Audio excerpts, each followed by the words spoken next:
The feeling I get is something I can't even explain by myself. I don't need anyone. That's why people come to me to motivate them. No one can motivate me. You know the truth. You know the darkness of the fucking dungeons and the fucking demons that fly. From there, it's like, okay, you were there. You know this. There was no one there to pick up the rucksack, to pick up the boat, to pick up the log. It was you. It was you. There was no pat on the fucking back at 300, at 275, at 250, at 220. No.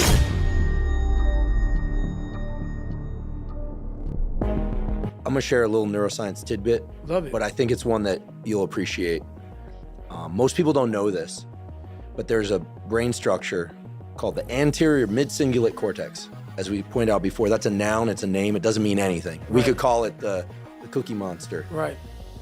But what's interesting about this brain area is there are now a lot of data in humans, not some mouse study, showing that when people do something they don't want to do, like add 3 hours of exercise per day or per week, or when people who are trying to diet and lose weight resist eating something. Right. When people do anything that they, and this is the important part, that they don't want to do. Right. It's not about adding more work, it's about adding more work that you don't want to do. Yes. This brain area gets bigger. Yep. Now here's what's especially interesting about this brain area to me. And by the way, I'm only learning this recently because it's new data, but there's a lot of it. The anterior mid-cingulate cortex is smaller in obese people. It gets bigger when they diet. It's larger in athletes. It's especially large or grows larger in people that see themselves as challenged and overcome some challenge.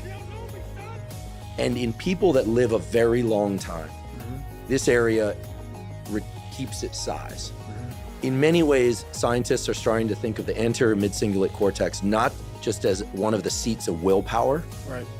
but perhaps actually the seat of the will to live.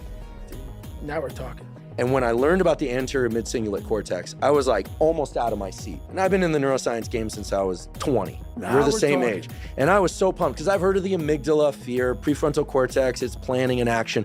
I could tell you every brain area and I teach neuroanatomy to medical students, but when I started seeing the data on the anterior mid-cingulate cortex, I was like, whoa, this is interesting.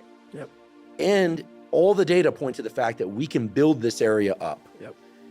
But that as quickly as we build it up, if we don't continue to invest in things that are hard for us, that we don't want to do, that's the part that feels so Goggin-esque to me, that we don't want to do. Like if you love the ice bath, yeah, I love the ice bath, and you go from 1 minute to 10 minutes, guess what? Your anterior mid-cingulate cortex did not grow. None. But if you hate the cold water, if you're afraid of drowning and you get into water and put your head under, then the anterior mid-cingulate cortex gets bigger. But if you don't do it the next day, or if you do it the next day and you enjoy it, because hey, I did it yesterday, woohoo, happy me, Merry Christmas, as you would say. Merry Christmas. Guess what? The anterior mid-cingulate cortex shrinks again. To me, this is one of the most important discoveries that neuroscience has ever made, because it's that I don't want to do something, but do it anyway. That's right. That grows this area. And it's almost like I have a friend, he's been sober 30 years from alcohol. And he always says, you know, the amazing thing about addiction is there's a cure. The problem is it only works one day at a time. Yep. And so you have to renew it every day. That's right. So the anterior mid-cingulate cortex, to me, when I learned about it, two things went off in my head. Whoa, this is super interesting. And two, I got to tell David Goggins about this. And I waited until now to tell you because I felt like well, for obvious reasons, I wanted to tell you and I wanted to tell you here. Well, I love that because that's how I've lived my entire life. I don't know anything about that, but people go, man, you have such a strong will. It's something that you build. Like, I never forget, I was on a podcast one time, and this dude goes, you were blessed with a strong mind. Like, the hell are you talking about? I was blessed with a strong mind. That's something that you have to develop. You develop that over years, decades of suffering and going back into the suffer. That's why a lot of people who graduate Navy SEAL training, a lot of guys don't want to go back into that water. They want to go back into the hard stuff. Maybe not anything hard in life. Once you get through it, it's like you become a POW. How many POWs you know want to go back to POW camp? None. When something sucks so bad in life, this is on this that we're talking about now. Very few people want to go back. They're happy they graduated. I realized I'm the same way. I don't want to go back. I have to go back. I must go back. Because that is exactly where all the knowledge of my life exists, was back there, and what you're talking about. Well, I didn't know anything about this, but how I grew a will was constantly doing these things. To now, it's just life. I wake up, while it still sucks, it's just life. You don't sit back and like, oh my God, like I have days I don't want to do it, but I know I'm gonna do it. I know from years of just doing it. So that's beautiful, and this is why I came on here with you today. And I'm glad you're talking about this, because human beings need to hear this. They need to stop hearing these hacks on this and that. There's no fucking hack, bro. There's no fucking hack. Yeah, you may this and that and saunas and this, and all this shit that yeah, it's great. There is no fucking life hack. To grow that thing, how do you grow it?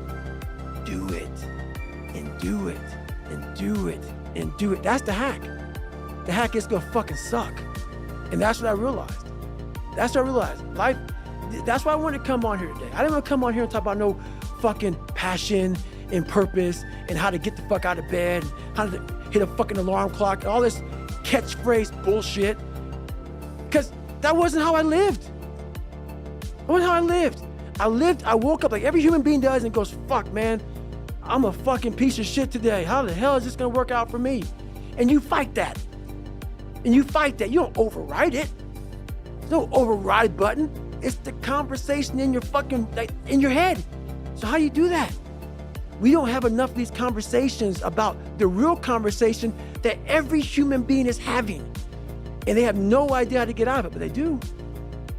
It's that shit right there, man. You gotta build your will. How do you build your will? Exactly what you said, man. Exactly what you said.